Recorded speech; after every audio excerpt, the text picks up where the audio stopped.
హల్లెలూయా హల్లెలూయా హల్లెలూయా. ఇది సమయం, ఓ మీరు మన్నా సమయం, ఉదయకాలపు బంగారు వాక్య వాగ్దాన సమయం. ఆదరించి బలపరచే ఓ మేరు మన్నా, మార్గం చూపి నడిపించే ఓ మేరు మన్నా, వాక్య వాగ్దాన సమయం, ఓ మేరు మన్నా సమయం.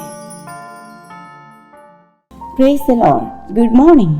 ఓ మీరు మన్నా ఈరోజు బంగారు వాక్య వాగ్దానానికి స్వాగతం. ఎలా ఉన్నారు? పరిశుద్ధుడైన దేవాతి దేవుని మహాకృప చేత అందరూ క్షేమంగా ఉన్నారని చెప్పి ప్రభు సన్నిధిలో ప్రార్థన చేస్తూ ఉన్నాము.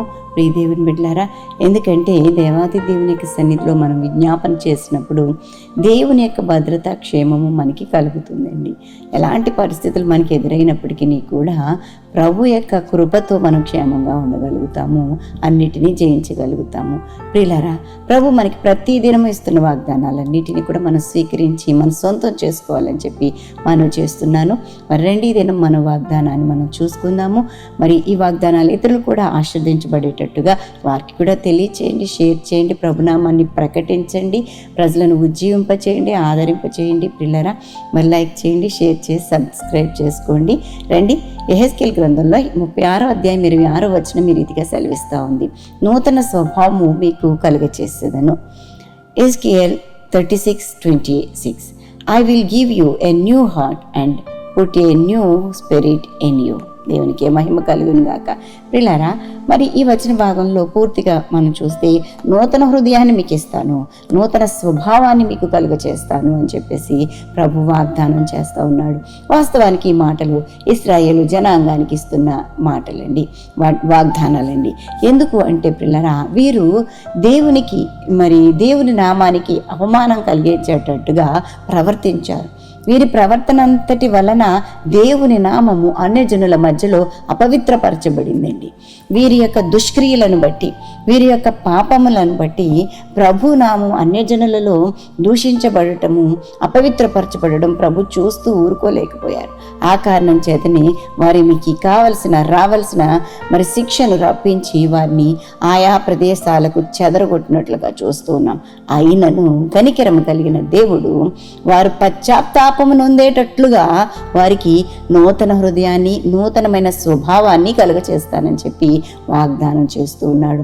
ఎందుకంటే వారు పశ్చాత్తాపపడాలి, మరలా వారిని తీసుకుని వచ్చి వారి దేశంలో, నేను వాగ్దానం చేసిన దేశంలో వారిని ఉంచుతానని చెప్పి ప్రభువు మరి వారికి తెలియచేస్తూ ఉన్నారు. ప్రియ దేవుని బిడ్డ, ఎంత ప్రేమ ఆయన కనపరుస్తున్నాడు ఇక్కడ మనకి కనబడుతూ ఉంది. ఇక్కడ అంటున్నాడు కదా, నూతన స్వభావాన్ని ఇస్తానని ఈరోజు ప్రభు మనకి వాగ్దానం చేస్తున్నాడు. ఇది ఇశ్రాయేలు ప్రజలకు మాత్రమే కాదు అండి, మన యొక్క జీవితాలలో కూడా మాటి మాటికి తప్పిపోయే స్వభావం కలిగిన వారు. ఈరోజు అంటాము, ప్రభా నువ్వు తప్ప నాకు దేవుడు లేడు, నేను నీతోనే ఉంటామంటాము. రేపటి దినంలో మళ్ళా ఏవేవో పరిస్థితులను బట్టి మాట మార్చేవాళ్ళమే. అయితే పిల్లరా, నీ నా దేవుడు ఎంత పవిత్రుడో పరిశుద్ధుడో, ఆయన మాట తప్పడానికి మానవ మాత్రుడు కాడు అండి. ప్రియ దేవుని బిడ్డలారా, ఆయన నూతన స్వభావాన్ని నీకు ఇచ్చి తన వైపు నిన్ను తిప్పుకొని తన జనులుగా పరిశుద్ధపరుస్తాను, నిన్ను పవిత్రపరుస్తానని చెప్పి వాగ్దానం చేస్తూ ఉన్నాడు. అంటే ఏమిటంటే, మనమందరము కూడా దేవుని యొక్క వాక్కుకు లోబడే హృదయాన్ని మీకు ఇస్తాను, దేవుని యొక్క వాక్కును అనుసరించే స్వభావాన్ని నేను మీకు ఇస్తాను, నా కట్టడలను విధులను మీరు గైకొనేటట్టుగా నేను మీకు చేస్తాను, నా ఆత్మను మీ అందు ఉంచుతాను అని చెప్పేసి దేవుని యొక్క వాక్యంలో మనం చూస్తూ ఉంటామండి. అదే మరి 26వ వచనంలోంచి కింద భాగంలోనికి వచ్చేటప్పటికి 27లో అంటాడు కదా, నా ఆత్మను మీ అందుంచి నా కట్టడలను అనుసరించు వారిని గాను, నా విధులను గైకొని వారిని గాను మిమ్మల్ని చేస్తానంటున్నాడు. ఎంత గొప్ప దేవుడండి! తానే స్వభావాన్ని ఇస్తాడు, తానే హృదయాలను మారుస్తాడు, తానే మనలను ఆశీర్వదిస్తాడు. ఎంత ప్రేమో చూసారా ప్రియులరా! ఒక తండ్రి వల్లే నిన్ను ఆదరిస్తాడు, తల్లి వల్లే నిన్ను హక్కున చేర్చుకుంటాడు. ప్రియ దేవుని బిడ్డ, మరి గమనించండి, ఆయన నుంచి దూరం అయిపోవటానికి మీరు ఇష్టపడొద్దు. ఆయనకి ఇంకా దగ్గర అవ్వాలని చెప్పి ఆశపడాలి. పాపంలో శాపంలో పడిపోవద్దండి. దుష్ప్రవర్తనలో ఉండడానికి వీలు లేదు. మనము అనేక మార్లు మాటి మాటికి ఓకే ఉంటాము అంటాము, మళ్ళా మాట తప్పుతూ ఉంటాము. మన కన్నులను పాపం వైపు తిప్పివేసుకుంటూ ఉంటాం. పిల్లరా, అలాంటి పరిస్థితి నుంచి దూరపరచబడాలని చెప్పి పవిత్రమైన హృదయాలు కలిగి మనం జీవించాలని చెప్పి వాక్యం మనతో మాట్లాడుతూ ఉంది. నూతన స్వభావాన్ని నేను మీకు కలుగు చేస్తాను. ఈరోజు నీ స్వభావం ఎలా ఉందో ఒకసారి పరీక్షణ చేసుకోవాలని చెప్పి మనవి చేస్తూ ఉన్నాను.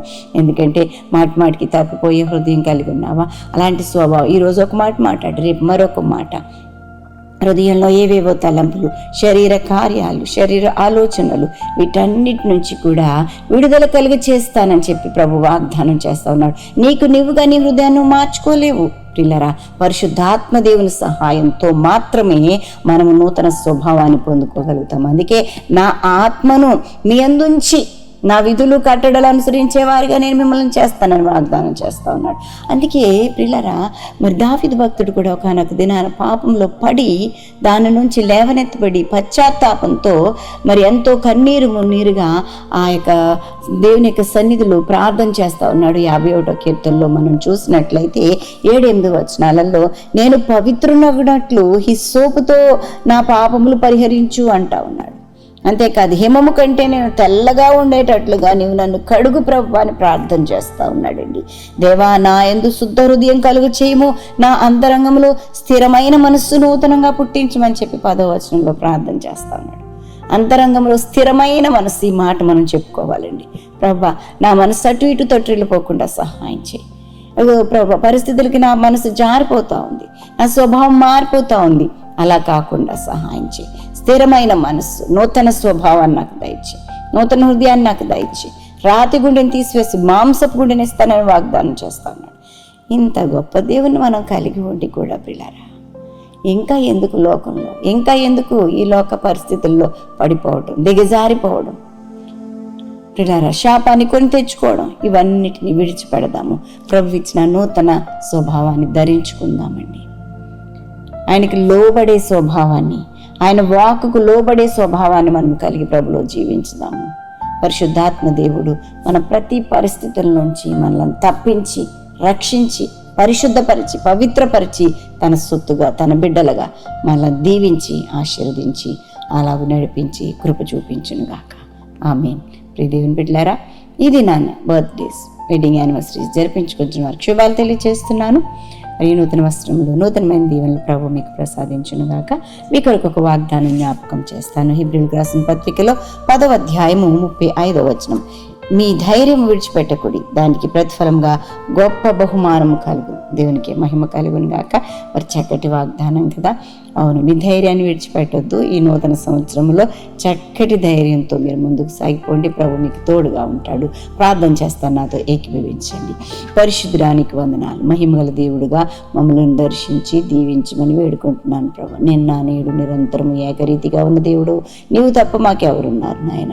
నీవే మా దేవుడు, నీకంటే మాకు క్షేమాధారం ఏది కూడా లేదు ప్రభువా. నీకు స్తోత్రాలు చెల్లిస్తున్నాను ప్రభు. నమ్మదగిన దేవుడు తండ్రి నాయన. మేము మాటికి తప్పిపోయేవారమైనప్పటికీ నీ ప్రభా, అనుక్షణము మమ్మలను, మా స్వభావాన్ని మార్చడానికి ప్రభా నాయన దినమెల్లా నీ చేతులను చాపే ఉంచావు. నీ ఆత్మను మాతో ఉంచావు, మాలో ఉంచావు ప్రభా నాయన. మా యందు శుద్ధ హృదయాన్ని కలుగ చేస్తున్నావు తండ్రి. నీకు స్తోత్రాలు చెల్లిస్తున్నాను నాయన. ఈ సోపుతో మా పాపములను కడగండి దేవా నాయన. నాయన, మా యందు శుద్ధ హృదయము కలుగ చేయమని వేడు. అంతరంగంలో ప్రభు స్థిరమైన మనస్సు నూతనంగా పుట్టించండి తండ్రి. నీకు స్తోత్రం. దాన్ని స్థిరపరచండి ప్రభు. అటు ఇటు తొట్టిల్లిపోకుండా సహాయం చేయండి ప్రభు. నీకు స్తోత్రాలు చెల్లిస్తున్నాను. ఈ దినములో మా బిడ్డలకు నేను దిన ఆశీర్వాదాలు అనుగ్రహించండి. ప్రయాణాల్లో, పనుల్లో, ఉద్యోగ ధర్మాలు నిర్వర్తించడంలో మీ సన్ని తోడుగా ఉంచండి ప్రభా. అటు ఇటు తొట్టిల్లిపోకుండా కృప చూపించండి. ఇంకా ఎవరైనా ఈ దినాన్ని బట్టి చీకులో, చింతలో, వ్యాధులు, కష్టంలో, ఇరుకులు, ఇబ్బందులు ఉంటే విడిపించండి, రక్షించండి. వాగ్దానాలు స్వతంత్రించుకున్నట్లుగా ఆయన తండ్రి నీలో స్థిరమైన మనసు అనుగ్రహించి మహిమ పొందుకోమని, రోగాల బారిన పడికి విడుదల దయచండి. దేశాలను రక్షించండి ప్రభా. ఇశ్రాయేల్ దేశ క్షేమం కొరకు ప్రార్థన చేస్తున్నాం ప్రభువానికి వందనాలు నాయన. మీరే పోషకుడుగా, సంరక్షకుడిగా, ఆలోచనకర్తగా ఉండండి. ఆయుష్ను, ఆరోగ్యమును, గౌరవ ప్రభావంతో బిడ్డలను నింపి నడిపించమని యేసు పరిశుద్ధ నామములో నిన్నుతో బ్రతిమలాడి వేడుకుంటూ ప్రార్థన చేయించున్నాము తండ్రి. ఆమేన్. మన తండ్రిని దేవుని ప్రేమ, కుమారుని యేసుక్రీస్తు కృప, పరిశుద్ధాత్మ దేవదేవుని నిన్న సహవాసం బిడ్డలెల్లరికూ సదా తోడై ఉండునుగాక. Amen. Amen. Have a wonderful day. God bless you all.